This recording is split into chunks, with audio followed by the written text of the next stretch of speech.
Então vamos lá, capítulo 36. Mãe e filhos. Mãe e filhos. Comente sobre a capacidade receptiva do médium frente a uma mensagem mediúnica. Está logo na primeira página, né? Cada qual receberá a luz espiritual conforme a própria capacidade. Conforme a própria capacidade. Há muitos companheiros nossos aqui reunidos que registram o comentário de Fábio com mais dificuldades e as mais dificuldades que as próprias crianças. Experimentam ainda grandes limitações, ou seja, vai de cada um aí, né? Cada um vai responder ou ter maior ou menor capacidade em função da condição espiritual de cada um. E isso aí vale para os encarnados e os desencarnados, né? Isso. Acho que a pergunta 1 e a 2 se funde aí, né? Isso. Vale tanto para um quanto para outro. Na verdade é isso, né? Aqui no finalzinho do capítulo anterior, aí a gente tem aquela situação em que o mentor, né, o Fábio, ele põe a mão, né, na testa da Isabel, e aí ele transmite aquela mensagem que foi longa, né, aquela mensagem que ele passou, e ela pôde, vamos dizer assim, traduzir nas palavras terrenas aquele pensamento que ele passou para ela. E aí até é comentado no capítulo anterior, né, que ela passou, os encarnados escutaram a palavra dela e os desencarnados escutaram diretamente do próprio Fábio. Uhum. Então, a mensagem que os desencarnados receberam, então eles receberam direto dele, do Fábio, e os encarnados receberam da Isabel traduzindo. E aí ele coloca aqui, né, a capacidade receptiva do médium frente a uma mensagem mediúnica. Então, quando a gente estuda no curso de médiuns, a gente estuda o livro dos médiuns, a gente vê que nem sempre uma mensagem mediúnica ela transmite de fato tudo aquilo que o espírito passou. É verdade. Nem tudo que cortou aí. Nem tudo que? Nem tudo que o espírito transmite ao médium, o médium consegue captar na essência do que o espírito passou. Então, muitas vezes o médium, como ele faz parte, vamos dizer assim, ele faz um papel de um filtro, ele acaba retendo algumas coisas, porque é natural do encarnado, ele não consegue, né, nesse corpo material que a gente tem, a gente não consegue pegar toda a essência da mensagem. E tem uma observação, né, que é no começo do capítulo 36, que ele diz: a interpretação de Fábio estava cheia de maravilhas espirituais que transcendiam a capacidade receptiva de Dona Isabel. Sim. A viúva de Isidoro parecia deter tão somente uma parte. Isso. Logo Sim. no comecinho. Então a gente vê que muitas vezes a gente fica... quando a gente estuda, a gente faz o curso de médiuns, mais a gente consegue entender que nem sempre uma mensagem mediúnica ela transmite a sua essência. Porque quem começa no espiritismo, quem é novato no espiritismo, tudo, às vezes se encanta, uma mensagem mediúnica, mas a gente tem que entender que assim, a gente tem que ler a mensagem para ver se a mensagem tem um conteúdo coerente. Porque a gente sabe que o que a gente denomina de animismo, que é, vamos dizer assim, algo que é do médium, não é do espírito. Então o médium ele acaba, vamos dizer assim, alterando o conteúdo da mensagem por pensamentos, ideias que é do próprio médium, não é do espírito. Isso muitas vezes contamina a mensagem e acaba transmitindo uma mensagem adulterada. Sempre você tem uma mensagem mediúnica, de fato, que ela é vamos dizer assim, limpa de qualquer tipo de animismo, né? Tem um outro detalhe também que eu me lembro nas lições anteriores, acho que numa das duas da aula passada, que muitas vezes o médium ele percebe as coisas e não pode falar, né? Até para preservar os humanos. Sim. Tem isso também, uma mensagem que poderia vir mais completa, ela não vem, não porque ele não quer, porque não pode, né? Não pode abrir o jogo, vamos dizer assim. Isso passa pela educação, pelo estudo do médium. Por isso que no livro do Edgar Armond, Mediunidade, aquele livro de capa marrom, lá é colocado que o médium, ele, na maioria das vezes, ele não pode ser autodidata, ele tem que ter uma orientação. Porque nem sempre o médium, ele vai entender que determinadas mensagens ele não pode passar. Entendi. Então, ele tem que ter esse estudo, tem que ter essa educação para, dependendo da situação, dependendo do espírito que está passando aquela mensagem, na maioria das vezes, o médium ele tem que fazer esse filtro quando o espírito que está transmitindo a mensagem não é um espírito elevado. É um espírito sofredor, é um espírito, de repente, é um familiar recém-desencarnado. Então, ele pode falar coisas que, para os familiares que estão encarnados, pode chocar. Então, o médium ele tem que ter esse entendimento que nem tudo ele pode passar. Mas esse filtro aí é controlado pelo próprio médium, então? Sim. Pela consciência do médium, então? O médium, ele pode fazer esse filtro quando ele percebe que a entidade, o espírito, ele não é um espírito elevado, mas quando o espírito é um espírito elevado, ele pode, vamos dizer assim, fazer esse filtro inconsciente, porque ele não consegue captar exatamente o que o espírito está querendo passar para ele. Ele ainda não tem condições de entender o conteúdo exato. Então, ele acaba, por uma falha até mesmo humana, nossa, o médium ele acaba também não conseguindo transmitir. Então, são duas situações. Uma, o médium ele tem que fazer esse filtro por precaução, e outra, ele acaba fazendo esse filtro porque ele não tem ainda condições de entender exatamente a mensagem. Então, ele acaba retendo coisas pela natureza nossa humana, que ainda está muito grosseira. Então,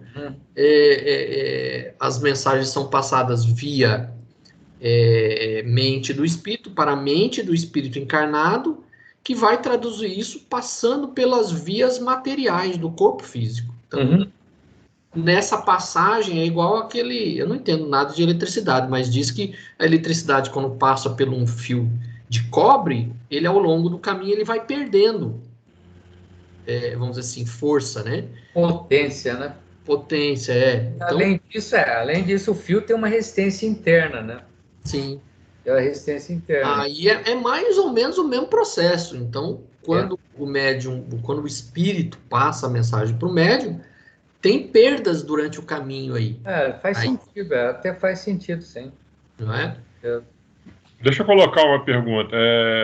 Num momento desses, num tipo de mensagem dessa, essa falta de entendimento do médium não poderia ser uma coisa proposital do plano? Da mensagem não ter que chegar mesmo de forma plena para o médium? Não teria também essa situação, além dele filtrar, não teria esse filtro precoce lá em cima? Eu acho que não. Não, né? Se o espírito é de uma condição elevada, ele vai transmitir uma mensagem, ele já vai selecionar aquilo que ele pode falar. Entendi. Então é uma falha nossa mesmo. É uma falha nossa, é pela condição material. Infelizmente, isso ocorre. Ok. Aí aqui pergunta sobre a dificuldade de assimilar, captar a mensagem mediúnica é somente do encarnado? Por quê? Nós vimos que não, né? Não, né? Não é isso? Mesmo o desencarnado, ele pode ter dificuldade, né? Dependendo do nível dele, né? Sim. O que eu achei interessante aqui, assim, ele fala assim, ó, desse modo, as crianças recebiam a lição de acordo com as possibilidades mediúnicas da palavra materna enquanto que a nós outros se propiciava o ensinamento com maravilhoso conteúdo de beleza. Então, no caso deles que estavam desencarnados, eles não tinham a parte material para desviar, né, a coisa. E aí ele faz, o instrutor fala assim: não se admirem do fenômeno. Cada qual receberá a luz espiritual conforme a própria capacidade. Isso. Há muitos companheiros nossos aqui reunidos que registram o comentário de Fábio com mais dificuldade que as próprias crianças. Exatamente. Experimentam ainda grandes limitações. Então, quer dizer, não só os encarnados não entendiam propriamente a mensagem, os desencarnados também. Desencarnados também. Eu lembrei nesse fato aqui da questão de assimilar e captar a mensagem, né,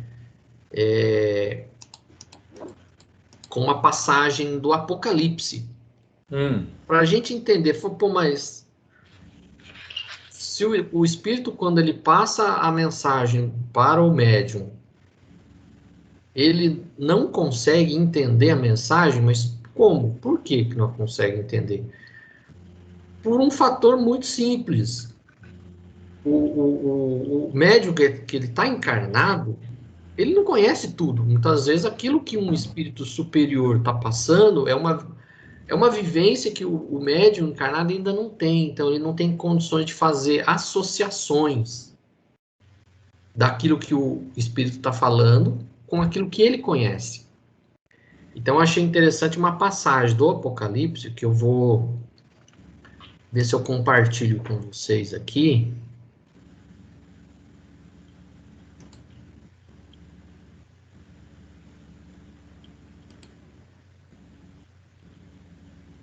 Estão vendo aí? Sim. Isso aqui é um trecho do Apocalipse, capítulo 9.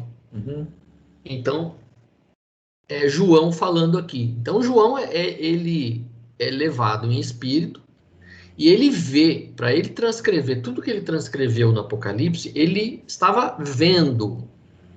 Então, João, a pessoa que viveu no primeiro século da era cristã, e ele estava vendo coisas do futuro, muitas vezes. E aí, no capítulo 9, fala aqui da quinta trombeta, né? O quinto anjo tocou a trombeta. Aí fala que abriu o poço do abismo. Aí tem aqui nesse trecho aqui, nesse versículo, versículo 7. Ele fala assim: e o aspecto dos gafanhotos era semelhante ao de cavalos aparelhados para a guerra. E sobre a sua cabeça havia umas como coroas semelhantes ao ouro, e seu rosto era como o rosto de homem. E tinham cabelos como cabelos de mulher, e seus dentes eram como leão. E tinham couraças como couraças de ferro, e o ruído das suas asas era como o ruído de carros, quando muitos cavalos correm ao combate. Isso aqui era muito provavelmente João vendo as guerras modernas. Por exemplo, Segunda Guerra Mundial. Então, quando ele fala de gafanhotos, ele provavelmente estavam vendo os aviões de guerra. Isso aí, Cláudio, se eu não me engano, é a passagem de uma lição que a gente teve no curso de aprendiz, da escola de aprendiz. Eu me lembro disso. Eu não me lembro a lição que foi, mas eu me lembro do assunto em si, assim, desse texto, o comentário que foi feito desse texto aí. Sim, era das aulas, se eu não me engano, a aula 71, 72, que é o Apocalipse, sobre o Apocalipse. Eu me lembro que foi comentado isso, eu me lembro disso. Sim. Aí ele segue aqui, ó, tinha um cauda semelhante ao dos escorpiões e aguilhões na cauda, e o seu poder era para danificar os homens por 5 meses. Então, o que ele estava vendo aqui, muito provavelmente, eram os aviões de guerra e os blindados de guerra. Isso ele viu lá no século I, lá no século I. No primeiro século da era cristã. Então, como é que um médium, por exemplo, ele estava num transe mediúnico e vendo o futuro. Ele não conhecia avião, ele não conhecia os blindados de guerra. qual foi a associação que ele fez? Gafanhotos, cavalos, escorpião. Então, era o que ele conhecia. Sim. Né?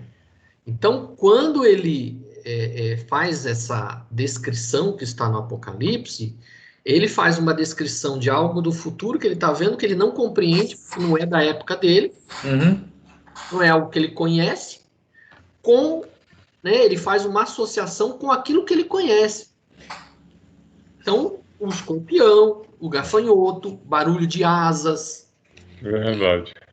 Então, ele procura associar aquilo que ele recebe de mensagem com aquilo que ele conhece, que é o que é feito quando você entra num transe mediúnico. Quando o espírito ele passa uma mensagem para você, ele utiliza das suas faculdades que você conhece para poder transmitir a mensagem que ele precisa transmitir. E aí a gente passa em nossas palavras aquilo que a gente entendeu da mensagem, mas com o nosso entendimento, o nosso conhecimento. É verdade. Vou compartilhar um outro documento aqui.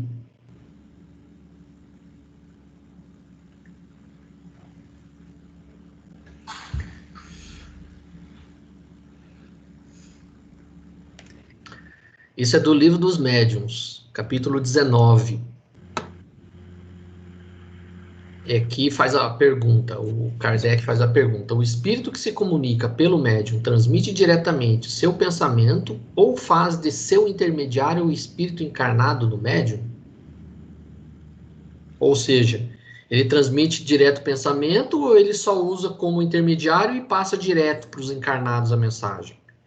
Então aí o espírito responde: é o espírito do médium que o interpreta. Para isso está ligado ao corpo, que serve para falar. É preciso um elo entre vós e os espíritos que se comunicam. Como no telégrafo elétrico, é necessário um fio elétrico para transmitir uma notícia à distância. E na ponta do fio, uma pessoa inteligente que a receba e a interprete. Ou seja, o espírito está transmitindo uma mensagem, mas ele tem que passar pelo corpo físico do médium para poder chegar nos encarnados. Então ele vai transmitir uma mensagem de forma que o médium consiga interpretar. Então o espírito comunicante, né, se ele for de uma ordem elevada, ele tem que entender que o médium ali, ele não está capacitado para entender coisas lá do mundo espiritual que ele conhece, mas o médium não conhece. Então ele procura transmitir de uma forma que esse médium interprete isso e possa comunicar de uma forma que os encarnados consigam entender.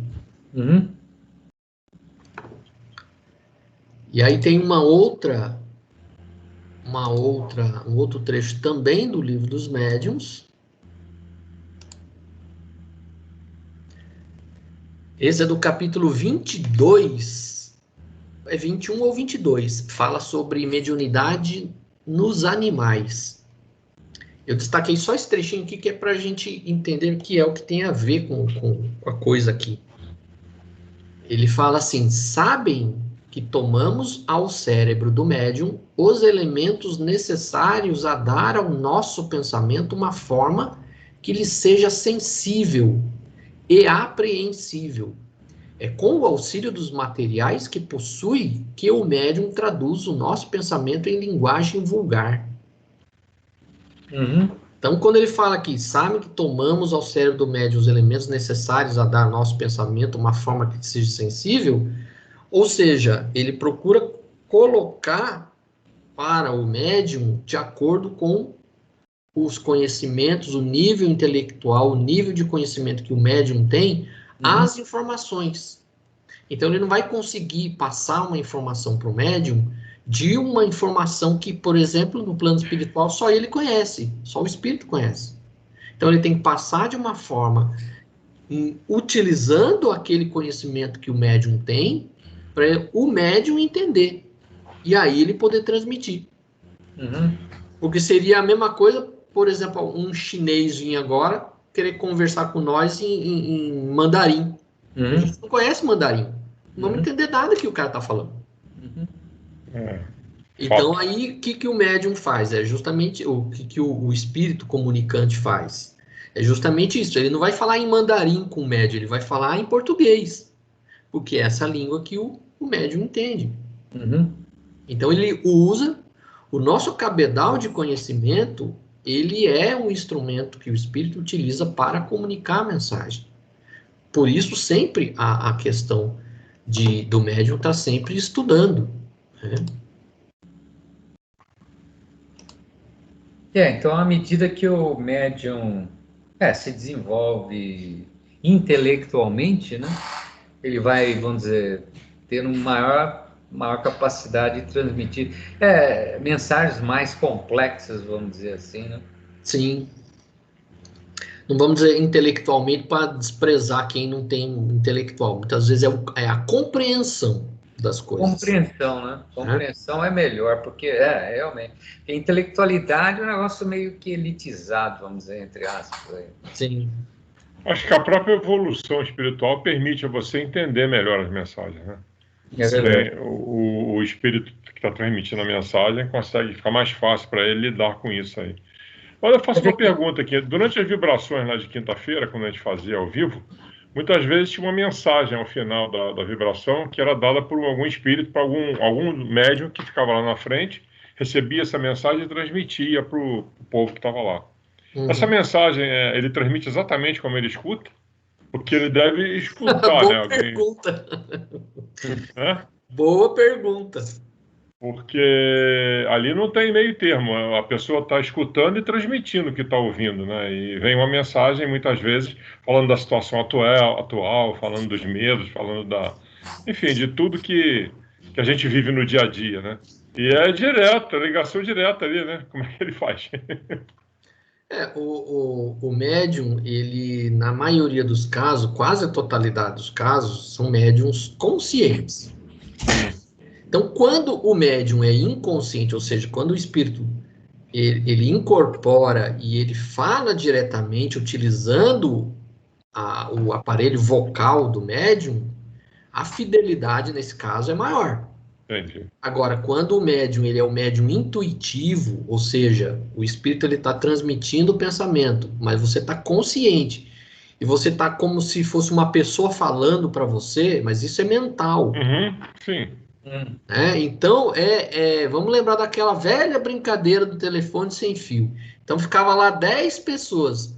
A primeira falava numa ponta lá uma mensagem, quando a última lá repetia, totalmente diferente. É verdade.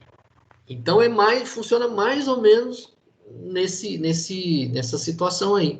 Se vocês derem uma olhada no capítulo 19 do livro dos médiuns, lá fala bastante sobre essa questão do médium e vamos dizer assim, do comunicante, do espírito comunicante e do médium, né? A atuação do médium em comunicações mediúnicas. Isso fica bem claro para nós, né? O papel do médium nas comunicações espíritas. Esse é o título do capítulo do livro dos médiuns. O capítulo 19 do livro 19 do livro dos médiuns. Então, fala bastante sobre isso daí. Então, o papel do médium na comunicação é vital. Se ele for uma pessoa desequilibrada, ele pode desvirtuar completamente a mensagem. Né? Então, é aí que é a questão da educação realmente do médium. É interessante.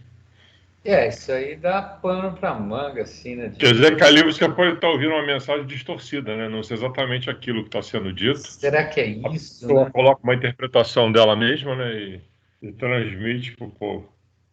Não, e sem falar que muitas vezes a pessoa recebe uma mensagem e muitas vezes quem está comunicando, se o médium for um médium que não tem um preparo, não tem um estudo, não está continuamente trabalhando em coisa séria, ele recebe uma mensagem de um espírito brincalhão que quer só zoar com um verniz de uma seriedade, mas que está falando absurdos. E aí o médium, se ele está preparado para isso, ele acaba divulgando absurdos, né? E passa para muita gente como uma verdade.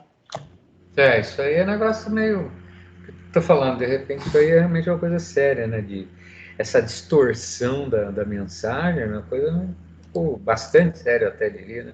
Sim. Da repercussão do que isso pode trazer, né? E isso aí independe do tipo de mediunidade, se é psicografada ou monografada, né? Então, como eu falei, Né?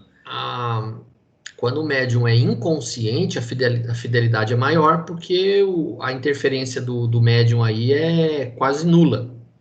Mas quando a mediunidade é uma mediunidade consciente, ou seja, intuitivo, aí, se o médium não for um médium educado, um médium que está estudando, que está realmente empenhado em coisa séria, ele pode realmente receber algo completamente absurdo.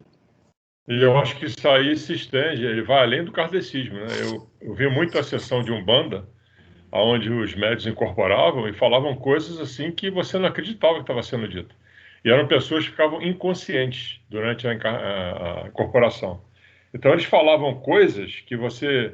Ele não tinha como ter a pessoa que estava falando aquilo ali, quer dizer, na realidade a entidade, a pessoa que eles chamam de cavalo, né? Ela nunca teve acesso a essa informação. Então, era o espírito falando mesmo através dela. E assim, eu vi coisas do Arco da Velha, eu escutei coisas que... impressionantes, assim como eu vi muita besteira também. Então, é realmente uma responsabilidade muito grande. O médium está bem preparado, o médium saber filtrar, né? Ele saber o que está incorporando nele, ele educar nesse tipo de entidade, mas isso se estende para a Umbanda também. É impressionante Sim. O que você vê por aí. Sim. Porque deve ser vamos dizer, uma janela aberta aí. Exatamente. A todos os níveis, né? Exatamente. De repente, para todo, desde coisa boa até coisa ruim, né?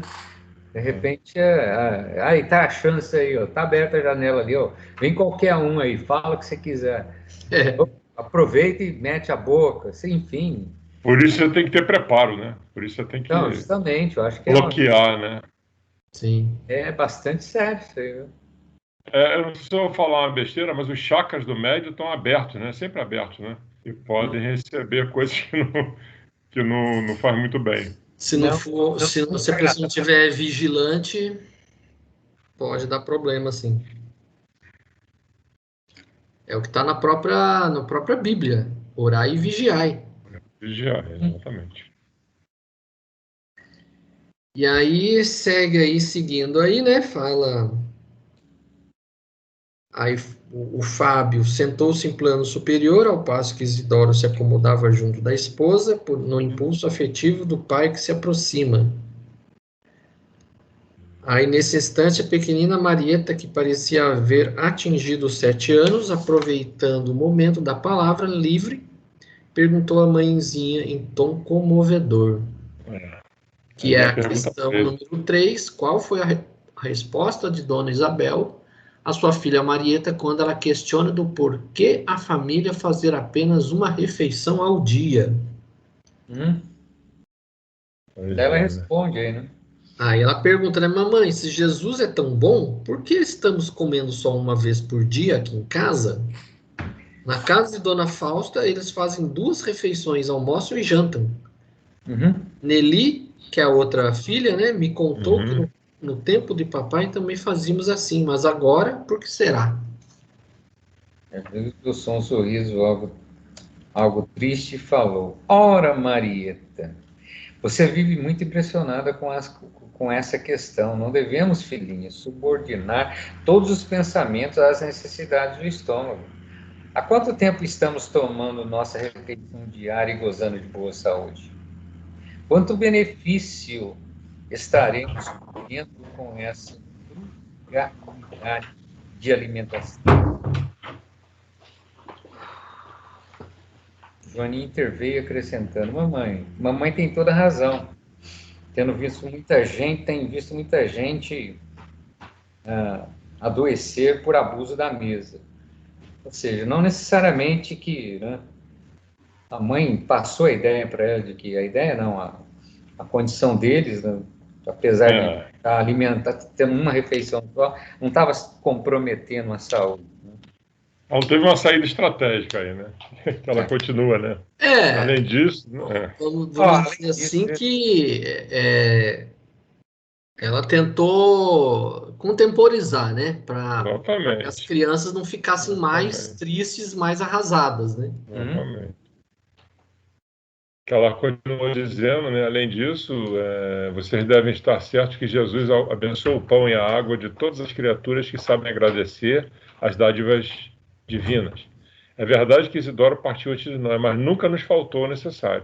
Temos nossa casinha, nossa união espiritual, nossos bons amigos, convenços de que o papai está trabalhando ainda por nós. Ou seja, ela conseguiu transformar uma situação que era bastante triste, né, da menina lá, e ela, triste pra caramba por ter ouvido a filha falar isso, conseguiu transmitir uma mensagem de esperança, né, para ela.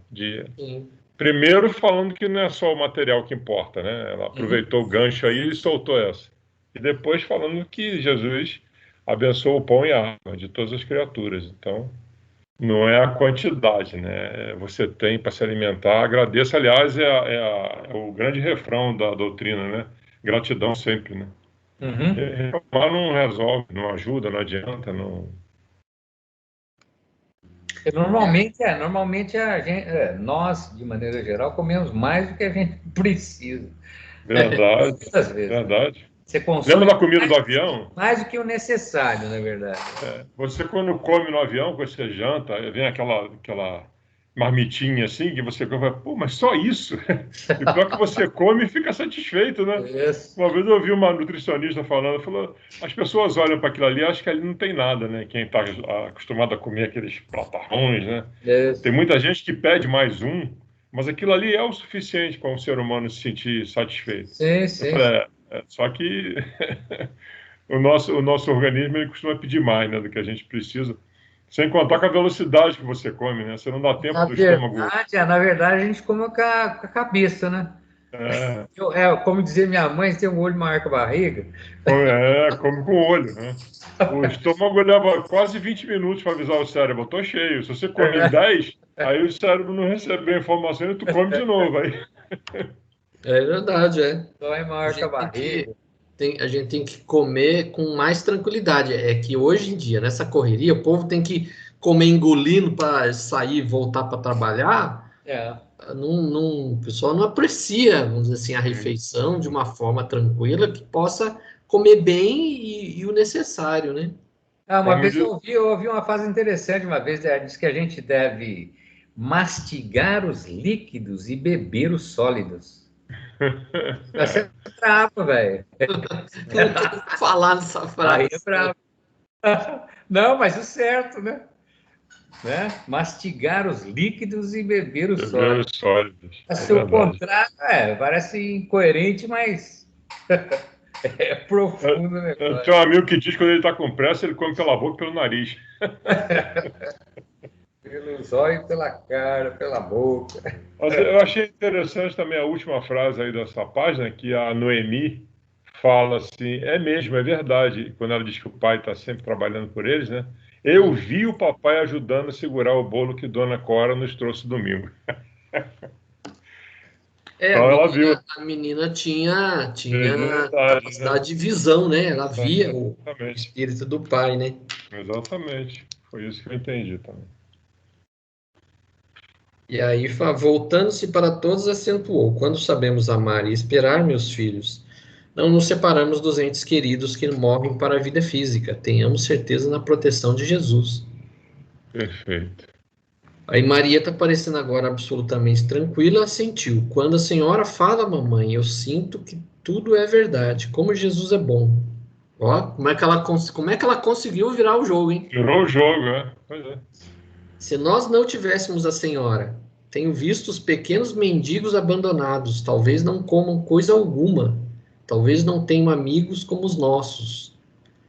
Como devemos ser agradecidos ao céu. Ou seja, ela no princípio reclamou de uma refeição só e depois percebeu que tem gente que nenhuma refeição sequer tem, né?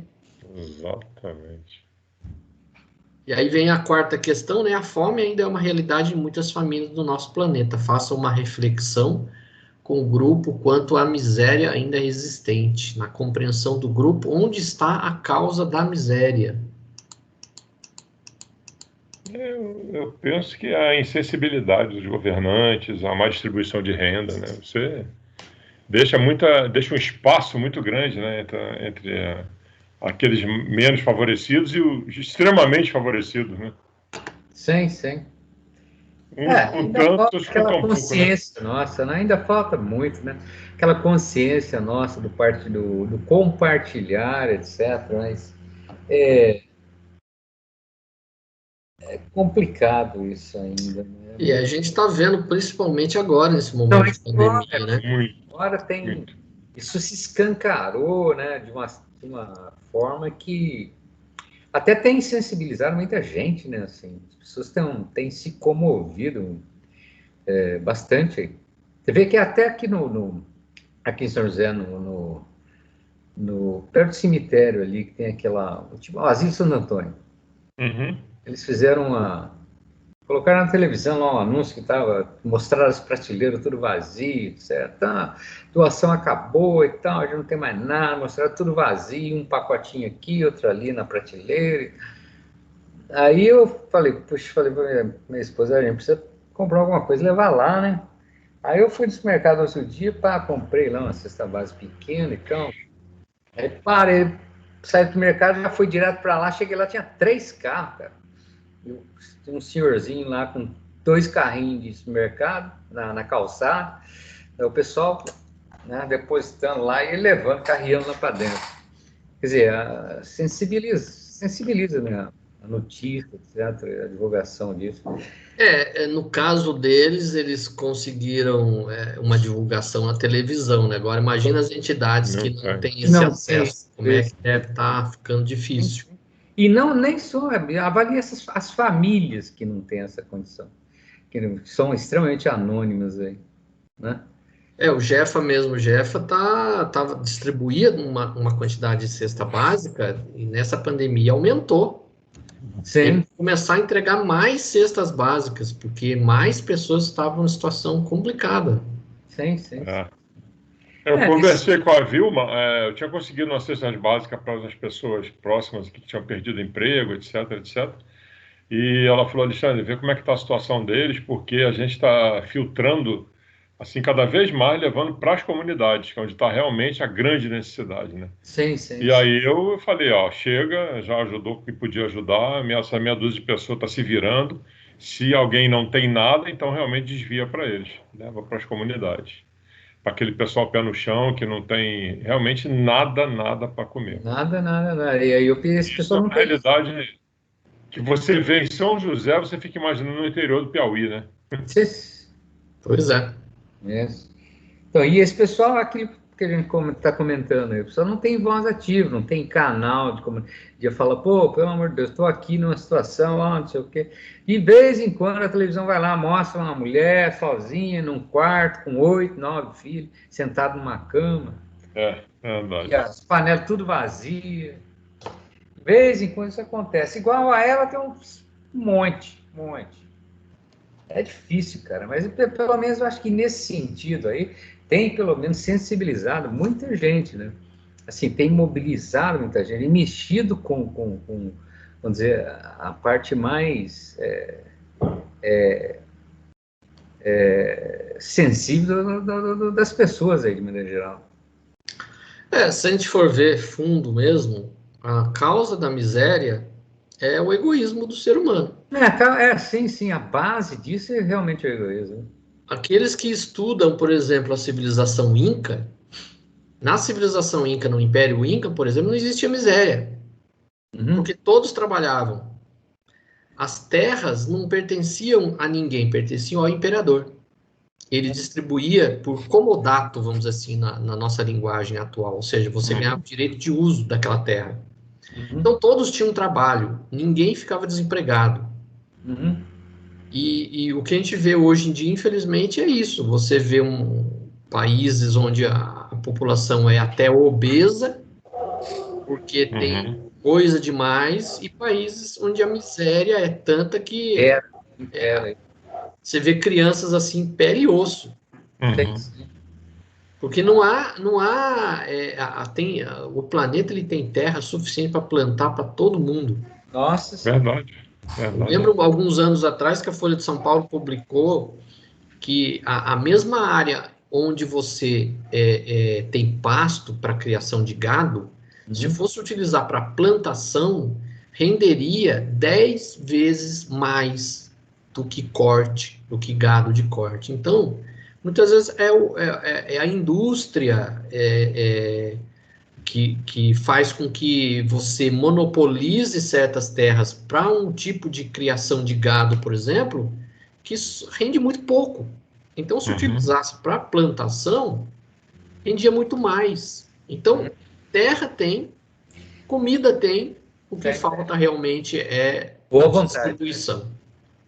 Boa vontade. A distribuição de renda, né? Deixar chegar no ponto que chegou, das pessoas ficarem dependentes de comida porque não tiveram oportunidade de comprar sua comida. O problema passa por aí muito, né? Sim. As classes menos favorecidas, tão faladas aí pelos políticos, chegaram nesse ponto porque... E eu tenho um pensamento de que não depende da cor. Eles falam muito em proteger o negro, mas não acho que passa por aí, não. Tem muita gente branca em comunidade, né? Tem bastante. Também. Muita gente branca em situação deplorável aí. Sim. É o nosso mundo. Fazendo nosso trabalho de formiguinha aí, né? O negócio é cada um fazer a sua parte. Se cada um fizesse a sua parte, com certeza... É feito assim. Você passa esse mercado hoje aí, é todos os mercados. Você vai entrando assim, ô moço, o senhor dá para o senhor comprar não sei o quê para mim? Ô moço, criança no braço, cara. Puta merda, é difícil, cara. E você vê uma coisa interessante, é lógico que tem muitos empresários que são sensíveis, como falou o Leonel, estão sensibilizados e estão ajudando. Mas a maioria das pessoas que ajudam os outros é que tem menos, né? Sim, normalmente sim. Quando você tem menos, você não é abastado, você tem para viver, pô, você consegue ajudar. E aqueles que têm demais, muitas vezes se omitem. Isso é muito triste, pô. É muito triste. Sim. É o que Jesus falava, é o egoísmo. Egoísmo é a pior praga do ser humano, é o egoísmo. Usufruindo de uma coisa que não é dele, né? Que está emprestado, né? E mesmo assim ele não distribui. Sim.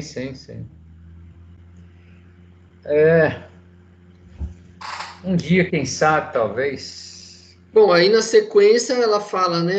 A Isabel fala, muito bem, minha filha, nunca devemos reclamar e sim louvar sempre. Aí tem o episódio que o menino, né? O menino que participava da reunião, que era totalmente diferente de todos. Sim. Aí o menino observei, porém, que o menino não compartilhava daquele dilúvio de bênçãos. Entre Dona Isabel e as 4 filhinhas havia permuta constante de vibrações luminosas. Como se estivessem identificadas no mesmo ideal e unidas numa só posição. Mas o rapazote permanecia espiritualmente distante, fechado num círculo de sombras. De quando em quando sorria irônico, insensível à significação do momento. Valendo-se da pausa mais longa, ele perguntou à genitora menos respeitosamente: Mamãe, que entende a senhora por pobreza? Tinha que se chamar Joãozinho ele, né? Tinha que chamar Joãozinho. Tinha que chamar Joãozinho. Que a senhora entende por pobreza. Creio, meu filho, que a pobreza é uma das melhores oportunidades de elevação ao nosso alcance. Estou convencido de que os homens afortunados têm uma grande tarefa a cumprir na terra. Aí, ó. Mas admito que os pobres, além da missão que lhes cabe no mundo, são mais livres e mais felizes. Há controvérsias. Na pobreza é mais fácil encontrar a amizade sincera, a visão da assistência de Deus, os tesouros da natureza, a riqueza das alegrias simples e puras. É claro que não me refiro aos ociosos e ingratos dos caminhos terrenos. Refiro meus pobres que trabalham e guardam a fé. O homem de grandes possibilidades financeiras muito dificilmente saberá discernir entre a afeição e o interesse mesquinho. Crente de que tudo pode, nem sempre consegue entender a divina proteção. Pelo conforto viciado a que se entrega, as mais das vezes se afasta das bênçãos da natureza. e, em vista de muito satisfazer aos próprios caprichos, restringe a capacidade de alegrar-se e confiar no mundo. Isso aí não pode ser considerado uma regra, né? Muitas vezes as pessoas abastadas, que a gente comentou, né, anteriormente, elas têm uma sensibilidade que permite que elas contribuam. Mas existem muitos casos, né, de pessoas que realmente se fecham em copas ali, como disse o Cláudio, um egoísmo sem fim, e não enxerga o que está passando em volta delas. Querem nem saber. Aqui talvez o cenário lá na década de 30 fosse talvez isso daí. Né? Década de 30, década de 40. É verdade, tem isso. Pode ser que nessas décadas todas tenha melhorado um pouquinho o cenário. Então a gente sabe que tem muitos empregadores aí que cumprem a lei, que procuram fazer, vamos assim, pelos funcionários o correto e tudo mais, e a gente sabe que tem gente que é exploradora. Então tem gente de todo tipo no mundo, né? Então pode ser que da época que ela estava falando aqui a coisa fosse pior do que hoje, né? É bem possível. Mas o que ela coloca aqui também é verdade. Vamos supor, a gente ganha na Mega Sena aí 150 milhões, vai aparecer amigo que você nunca conheceu na vida, né? Ô, amigão! De tapinha nas costas, assim, aí... Então, de fato, o que ela coloca aqui é verdade, isso permanece. Você, quando você é bem de vida, você tem muitos amigos. É no aperto que você sabe quem realmente é o amigo, porque é aquele que fica do seu lado. Os que estavam só por interesse, na hora do aperto, eles pulam fora. Então, você não sabe diferenciar quem é o amigo de verdade e quem é o amigo por interesse, naquele momento que você está ali bem de vida. Aí o Joãozinho vem e engata uma, né? Infelizmente, não posso concordar com a senhora. Até os garotos, né? Até os garotos de jardim da infância pensam de modo contrário.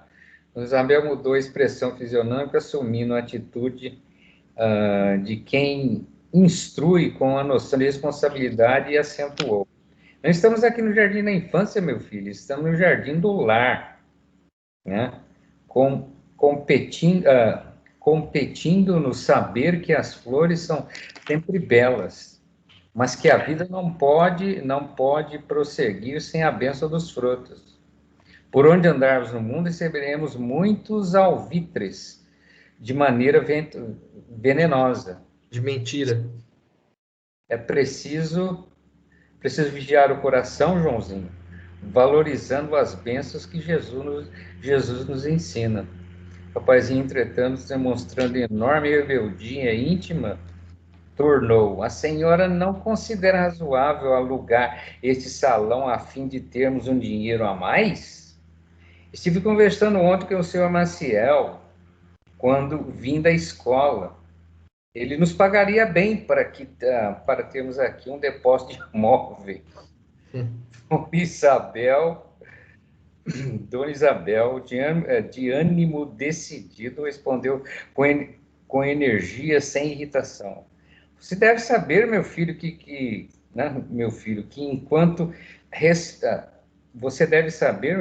enquanto respeitarmos a memória de seu pai, esse salão será consagrado às nossas atividades evangélicas.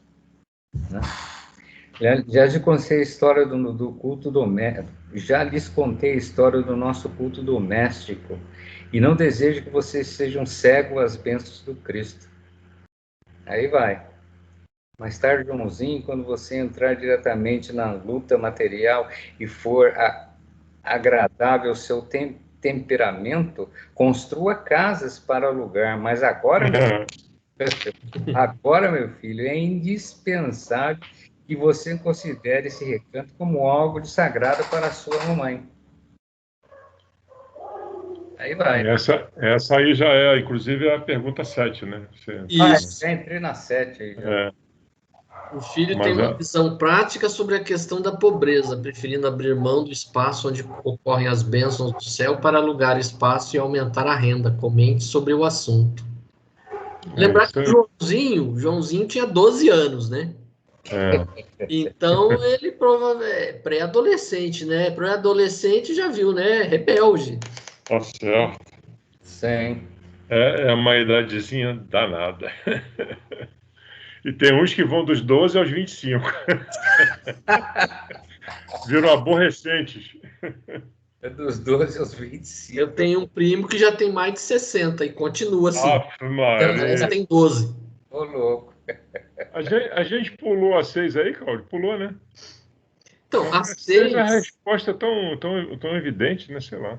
a 6 é que a 6 não tem uma resposta no texto, né? A Não tem, 6, conforme a eu explicação de Dona Isabel, a pobreza é uma ferramenta que nos ajuda a evoluir e sermos mais felizes. Com base nessa afirmação, devemos ficar tranquilos ao ver irmãos necessitados nas ruas? o que a gente estava comentando aí.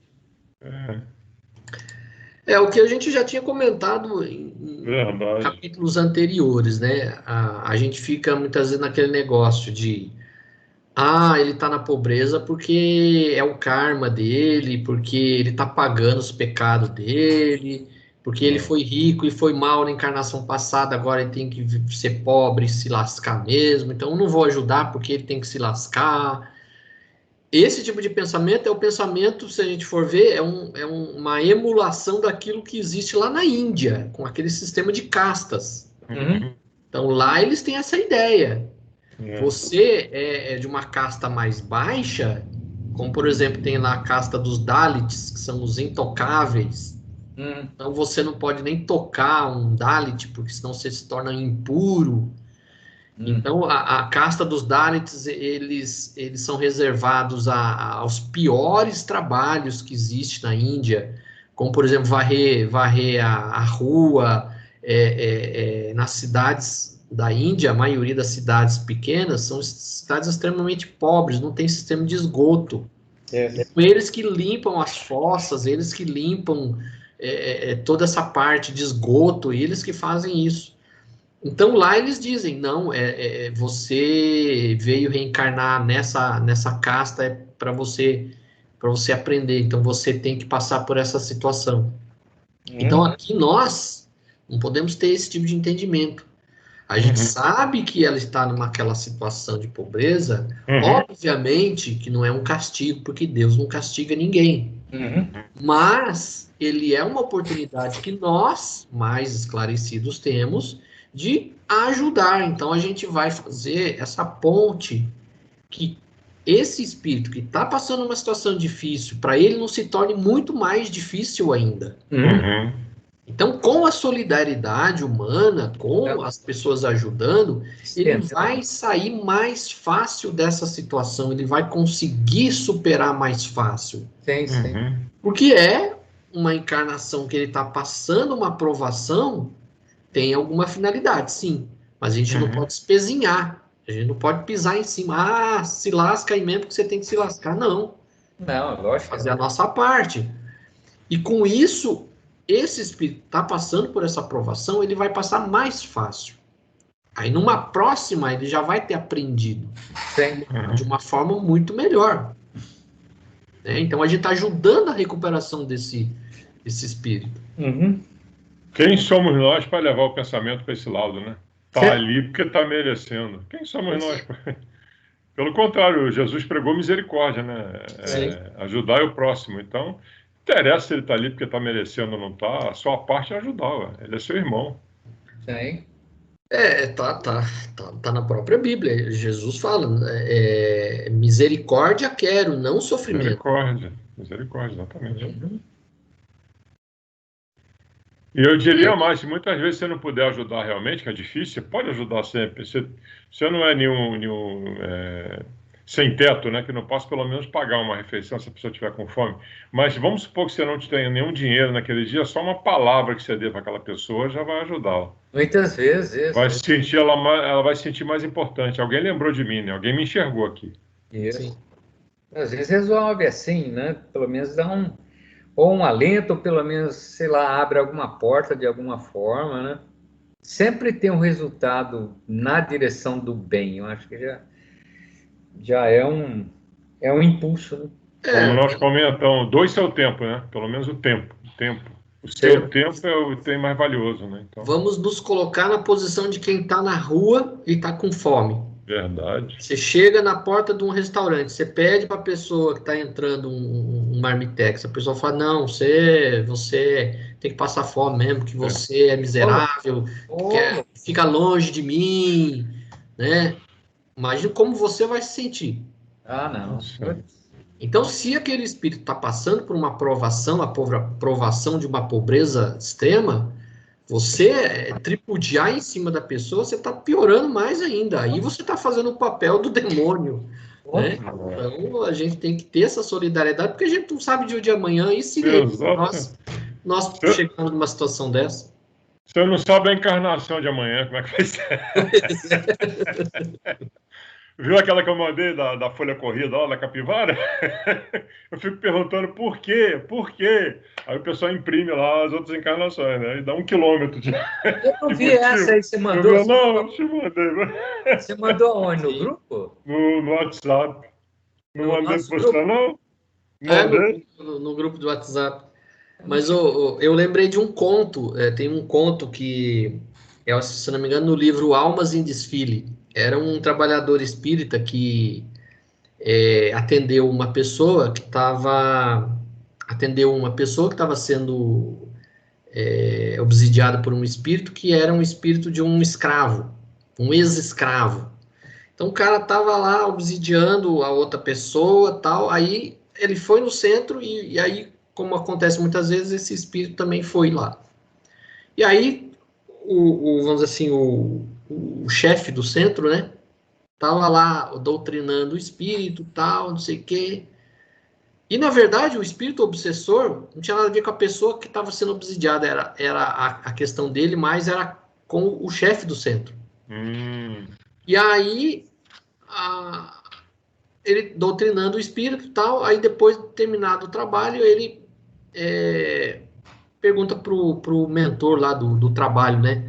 Olha, eu achava melhor a gente chamar o espírito daquele senhor de escravo que maltratou esse escravo que veio aqui hoje, né? Esse espírito desse escravo está muito revoltado porque ele foi muito maltratado pelo senhor daquela época. Eu achava melhor a gente evocar o espírito desse senhor para ele, né, também aprender alguma coisa, né? Aí o mentor falou, eu não acho uma boa ideia. Aí passou algumas semanas, o trabalho continuou, aí o chefe do centro insistindo de novo. Olha, eu acho melhor chamar esse senhor de escravo aqui também, para ele conversar com o espírito desse ex-escravo, para os dois tentar se entender. Aí o mentor falou, não acho boa ideia. Melhor você não insistir nisso. Aí foi passando a semana e o cara insistindo, até que o chefe do centro, né, chutou o barco. Falou, mas por quê? Mentor, por que você não quer que eu chame? Por que não pode chamar o cara que foi o espírito do senhor lá dos escravos? Aí o mentor também perdeu a paciência e falou, você não pode evocar o espírito porque esse senhor de escravo era você. Você já tá aqui, você que está reencarnado agora, você que é o senhor dos escravos. Você que é o dito cujo. Se liga. É a situação, a gente não pode, a gente sabe dia de amanhã, a gente sabe que pode nos acontecer, e a nossa ficha corrida a gente ignora quase tudo, então a gente se acha, às vezes com certos direitos, e aí a gente tem que ver a nossa ficha corrida para a gente cair em si, né? Uhum. Aí o Joãozinho insiste, né? E se eu insistir? Aí a mulher, né, Isabel, se você insistir, será punido, porque eu não sou mãe para criar ilusões perigosas ao coração dos filhinhos que Deus me confiou. Aí ele quis retrucar, mas aí acabou se contendo com... Mas a luz emitida pelo tórax de Dona Isabel, ao que me pareceu, confundiu o espírito rebelde e viu calar-se. Então aí ele acabou ficando quieto, ficando na dele. Aí a outra menina, né, fala para a mãe: não deixa o Joãozinho alugar a sala.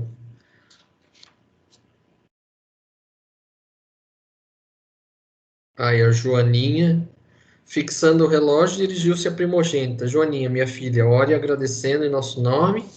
Aí encerra, né? A jovem, com expressão nobre e carinhosa, agradeceu ao Senhor, tocando-nos os corações. Aí encerramos aí o capítulo 36, vamos para o capítulo 37, no santuário doméstico. Vamos pular essa 8ª questão, porque senão não vai dar tempo. Ficar muito... Bom.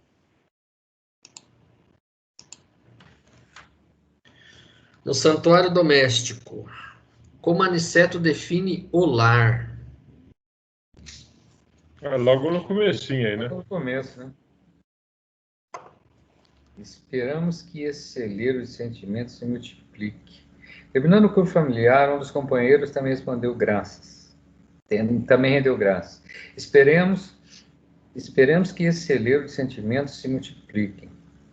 Disse Aniceto sensibilizado. O mundo pode fabricar novas indústrias, novos arranha-céus, erguer estátuas e cidades, mas sem a bênção do lar, nunca haverá felicidade verdadeira. Essa seria a definição do lar, né?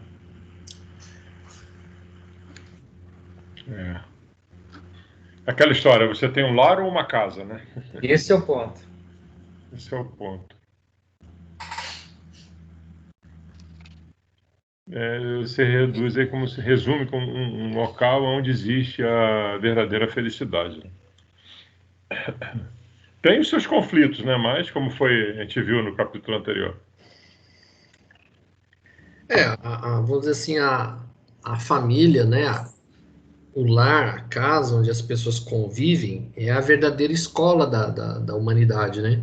É ali onde você convive mais proximamente com outras pessoas, e aí você aprende verdadeiramente a solidariedade, humildade, paciência, tolerância. É na família. Eu lembro até de uma mensagem que eu até postei no grupo do Facebook, do próprio André Luiz, que ele fala que se a pessoa não aprende a ter tolerância, a ser útil dentro da própria família, ele não vai ser na sociedade. Sim. Se você não aprende a lidar com o diferente, né, o heterogêneo dentro da família, como é que você vai lidar dentro de uma empresa? Né, onde as pessoas são diferentes. Quando você está convivendo com pessoas no dia a dia lá que pensam diferente de você, né? Sim. Muitas vezes estão ali para te testar, né? Tá ali porque você escolheu que ela estivesse ali, e você tem que começar dentro de casa, como disse o Cláudio, né? É uma cópia do que você tem dentro de casa, né? Lá fora. Eu sempre falei isso para meus filhos: vocês aprendam a viver aqui dentro, porque lá fora é muito parecido. Só que aqui você tem o amor do pai, o amor da mãe, o amor do irmão, o amor do tio, o amor da tia. Lá fora, muitas vezes, você não tem. Então, é menos difícil de você aprender dentro de casa. Você aprender pelo amor, né? E lá fora você aprende pela dor. Pela dor. Aquilo que você não conseguiu absorver dentro da sua casa, dentro da sua família, você vai aprender de uma forma ou de outra, mas lá fora. É o que minha mãe falava. Aqui, aprende aqui, porque aqui é mais fácil. Que lá fora vai ser pior.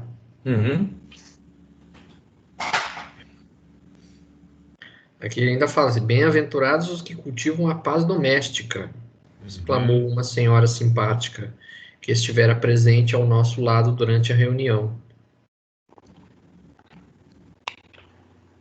Eu achei interessante aqui, no parágrafo seguinte, fala: 2 cooperadores de nosso lar serviram-nos alimentação leve e simples, que não me cabe especificar aqui por falta de termos analógicos. Quem disse isso foi o André, né, que disse isso? Sim. Aí fala que em oficinas como esta, explicou o instrutor amigo, é possível preservar a pureza de nossas substâncias alimentícias. Os elementos mais baixos não encontram nesse santuário o campo para neutralizar qualquer manifestação. Nesse santuário, o campo imprescindível à proliferação. Uhum. Temos bastante luz para neutralizar qualquer manifestação da treva. Uhum.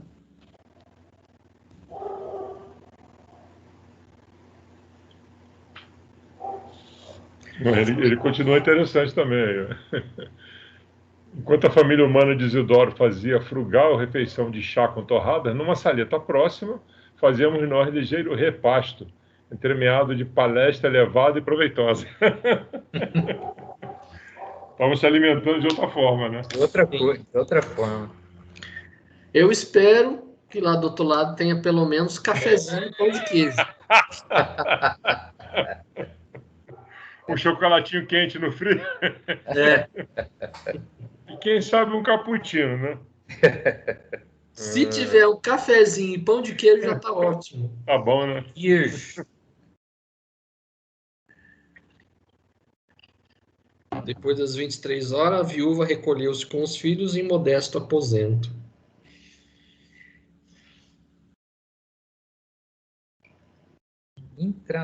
Intraduzível nossa sensação de paz. Eu achei interessante nos parágrafos seguintes, fala sobre, né? Eles saem um pouquinho lá fora, né? Flores veludosas recendiam. A claridade espiritual ambiente como que espancava as sombras da noite.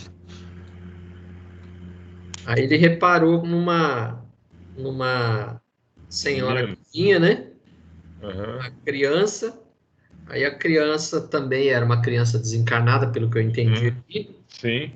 Ela colhe uma flor. Isso. Essa flor, pelo que eu vi, ela era uma flor material, mas tinha a essência espiritual que a criança retirou, né? Uhum. Aí quando ela retira a essência espiritual da flor, a flor murcha. Olha só que interessante. É. Quase de súbito, não é isso? Ele fala. Exatamente. Tirando na haste, ao mesmo tempo que a parte material do cravo emurchecia.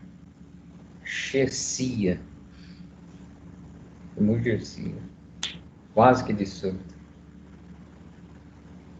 Aí a mulher repreende a criança, né? Não temos... Que é isso, Regina? Não temos o direito de perturbar a ordem das coisas. Não repitas, minha filha. Desgostaste a mamãe. É. Então ela não podia ter tirado, né, a parte espiritual da flor, que aí ela matou a flor material, né?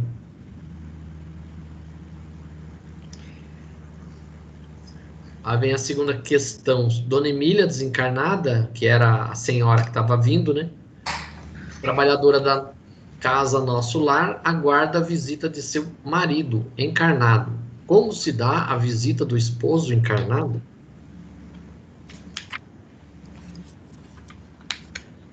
Ele explica, né? Virá pelas portas do sono físico, acrescentou o nosso orientador sorridente.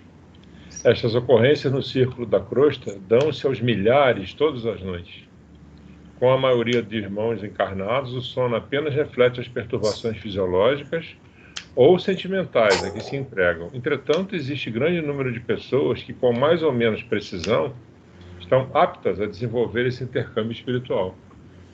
Estava surpreendido, aquele trabalho interessante aqui nos trazia Aniceto, com tão vasto campo de serviços gerais, fazia-me intensamente feliz. Em cada canto pressentia atividades novas. André Luiz de novo, né?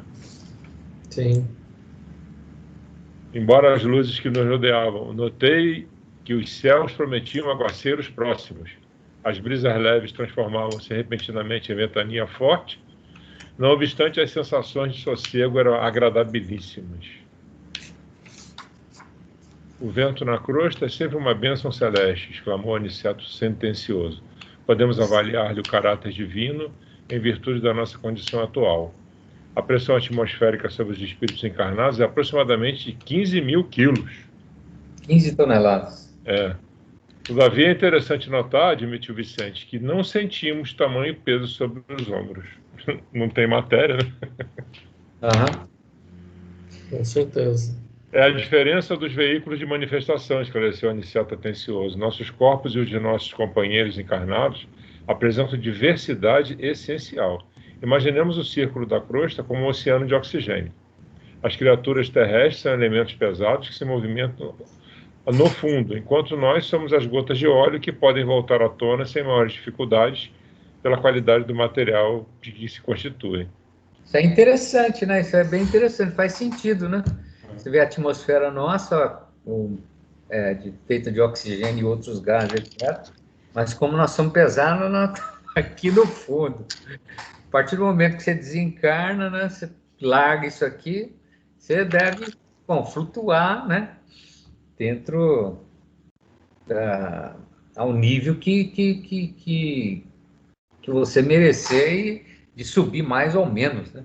É a analogia que ele faz aí, né? Somos gotas de óleo que podem voltar à tona. Isso. E essa questão que ele coloca material aqui, do peso, da pressão atmosférica, só a gente lembrar do treinamento que os astronautas têm que fazer antes de ir para o espaço. Eles têm que começar a sofrer a ausência da pressão para poder viver lá no espaço, essa ausência de pressão. Tanto que as pessoas que ficam lá naquela estação espacial por meses, quando eles voltam na Terra, eles têm que passar também por um período longo de transição, de se readaptar à pressão que existe aqui no nosso planeta. Verdade. Tem uma história interessante de gravidade que eu li há muitos anos, que quando estavam pensando nos primeiros voos, os caras pensavam, né? Como é que nós vamos poder escrever lá em cima com as canetas que nós temos aqui, né? Porque a gravidade traz a tinta para a ponta. Então elaboraram 1 milhão de tipos de canetas que pudessem ir para lá, para escreverem na falta de gravidade. Aí alguém levantou a mão e falou assim, por que não usam lápis? Muito boa. Todos os projetos de caneta foram engavetados. Muito boa. Pois é. Isso é uma história meio que parecida, mas isso aí é bem simples. Diz que aqui no CTA, a portaria do CTA, quando inauguraram, né, a primeira vez, veio um ônibus da São Bento, esse ônibus circular, aí foi passar por baixo ali, travou. Aí o pessoal, o que aconteceu, pai, tá aquele monte de engenheiro e tal. Aí veio um cara lá, passando de bicicletinha, ele varria a rua assim, era o faxineiro ali dentro do CTA, ele parou assim, pessoal, precisa não murcho o pneu. Pois é. O pneu que ele passa. E a turma lá, pô, será que aconteceu? Vamos demolir a marquise. Aí. Pessoal, murcho o pneu. As coisas simples, às vezes, não... Sim. Tem uma outra também, de uma linha de montagem, que passavam as caixas com alguma coisa dentro da caixa, né? Eu já vi essa também. Lembra dessa? E aí as caixas iam passando, e de vez em quando passava uma vazia. E o cara, como é que eu vou fazer isso? Como que eu vou resolver isso, Como é que a gente vai resolver isso? Caixa vazia, passar um prejuízo danado. Bota um ventilador, pô. A leve vai sair fora dali. Sim. Esse é o exemplo assim, mais prático para a gente entender que nem sempre conhecimento intelectual, diploma,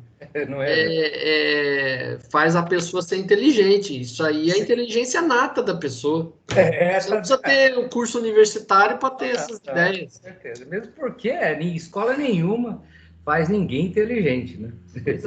Você nasce com essa capacidade intelectual, né? Você já vem de outras encarnações aí, né? Sofrendo, trabalhando, né?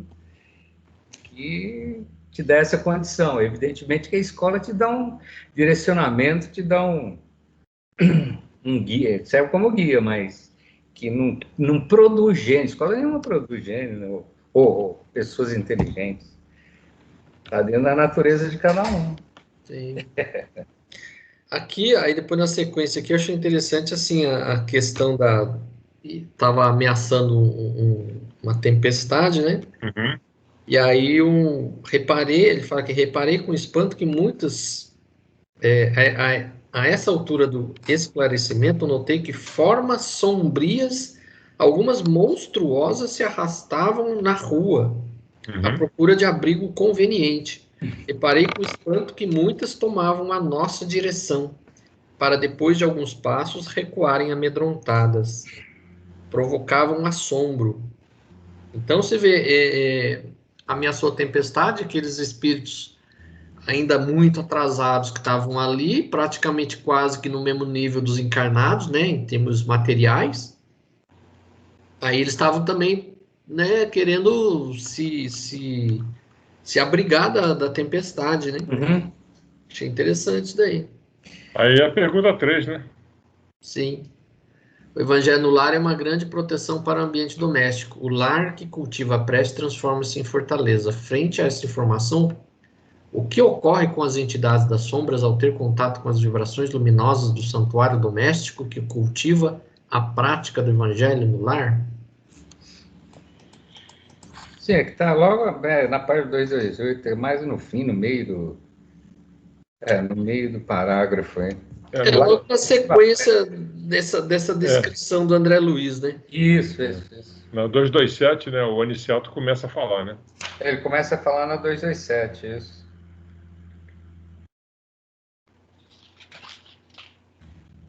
Mas é isso mesmo que acontece, né, Cláudio? Porque aquilo que a gente tem comentado aí, aqueles espíritos mais pesados e com problemas, etc., o cara fica por aqui, né, velho? Né? Sim. Fica por aqui, tá preso aqui, tá. O cara não sobe, né? Não tem um levita, vamos dizer. O cara não consegue ainda, né? Muitos que ainda não se desligaram ainda das coisas materiais, eles não abrem condições para serem ajudados. Uhum, Aí eles preferem ficar perambulando entre os encarnados. uhum, Aí ele fala aqui, ó, toda vez que se ora num lar, prepara-se a melhoria do ambiente doméstico. Cada prece do coração constitui emissão eletromagnética de relativo poder. Por isso mesmo, o culto familiar do Evangelho não é tão só um curso de iluminação interior, mas também processo avançado de defesa exterior, pelas claridades espirituais que acende em torno. O homem que ora traz consigo inalienável couraça. O lar que cultiva a prece transforma-se em fortaleza. Compreenderam? Então, vamos assim, o evangelho no lar e vamos assim, a constante oração e harmonia dentro do ambiente, ele faz a tarefa da fortaleza que a gente viu em capítulos passados, né? uhum. Cria toda uma barreira magnética que impede essas entidades monstruosas que ele está citando aqui de entrar na residência. Uhum.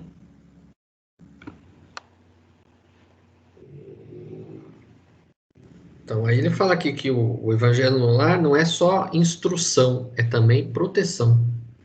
É isso aí. Aí eles entram de novo, né? Aí a Isabel já dormindo, ela se encontra com o Isidoro, né? Uhum. Isidoro e Isabel vieram a nós de braços entrelaçados, irradiando ventura. Que é a Dona pergunta Isabel 4, né? é a 4. Dona Isabel, encarnada, sai para uma excursão instrutiva com seu marido desencarnado. Como se dá essa prática? Todos nós podemos participar de uma excursão instrutiva? Essa excursão instrutiva,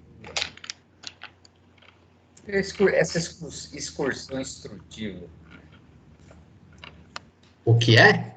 seria? Aqui não dá muitos detalhes, né? Mas provavelmente ela, em companhia do Isidoro, foi lá provavelmente em alguns postos de socorro, vamos dizer assim, algumas instalações, né, de atendimento, como o nosso lar, por exemplo. E lá ela também recebia instrução, provavelmente. Ele deve ter levado ela para ver como é que é lá, né? Mais alguns lugares, né? Sim. Deve ser excursão, sim, deve ser. Porque ele estava desencarnado, né? Isso. Uhum. E ela se encontrou com ele no sono, né? No sono. É. Meus amigos, disse ela, serena, meu marido e eu temos uma excursão instrutiva para esta noite. Deixo-lhes as nossas crianças por algumas horas. Então, os dois saíram provavelmente para realizar algum tipo de trabalho ou realmente fazer algum tipo de aprendizado, alguma instrução, alguma coisa eles foram fazer aí. O Aniceto fala um negócio legal no final. Qual mensagem mais tocou nesse capítulo? Eu acho que essa harmonia entre uma encarnada e um desencarnado, né? Bem interessante isso. Isso é bastante interessante. É o que a Aniceto fala aí, né? Observem com vocês como a felicidade divina se manifesta no sono dos justos. Poucas almas encarnadas conheço com a aventura dessa mulher admirável que tem sabido aprender-se a ciência do sacrifício individual. Essa frase última aí, ela realmente traduz o capítulo como um todo, né? Sim. Tem um trecho em que ele fala, ele exalta a Isabel, falando como ela se comportou em relação aos 3 filhos, né? A maneira como ela... É que eu não estou achando agora, mas foi muito legal. Acho que é na anterior ainda. É na anterior que ele fala. Admirei profundamente aquela bondosa mulher que se dirigia à filha mais velha como amiga, às filhinhas mais novas como mãe, e ao filho orgulhoso como instrutora sensata e ponderada. Então, realmente, ela era bem equilibrada, né? Ela sabia realmente ser mãe. Exato. Só a virada de jogo que ela deu para cima da mais nova, né? Quando falou da refeição lá, já foi. E a cerejinha do bolo foi quando ela tirou o menino de campo, tirou ele da jogada. Falou: meu filho, quando você crescer, constrói casa e aluga. Aqui não. Agora não. Aqui, nananina não. Por enquanto, você está só aprendendo. Quando você crescer, fizer 18 anos, aí você se vira. Por enquanto, você, né, tá aqui em casa, você vai obedecer as minhas diretrizes. Minhas regras. Pois é. Nós vimos muito isso, né? Enquanto você estiver aqui dentro da minha casa, quem manda sou eu. Embaixo do meu teto, aqui quem manda sou eu. Aonde você vai? Eu vou ali, mas não é. Aonde? Qual é o endereço? Tá certo. Isso aí. Então, terminamos